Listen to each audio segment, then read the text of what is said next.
Yes, hello mga baby loves. Ako nga pala ay nagluto ng roasted chicken. Ayan mga baby love, ang roasted chicken ko.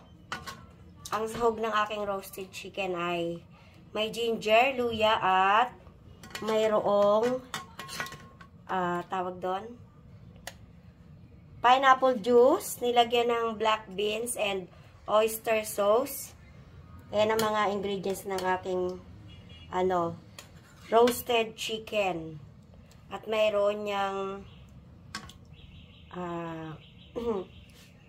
pineapple juice pa mga baby loves ko, ha?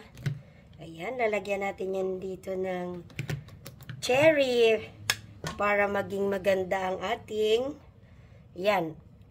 Kinamay ko na yan kasi pagkain lang namin ni Daddy Louie yan. Ayan ang aking roasted chicken mga baby loves. Nilagyan ko yan ng cherry sa ibabaw. Ayan. Kain na mga baby loves ko. Ready for serving.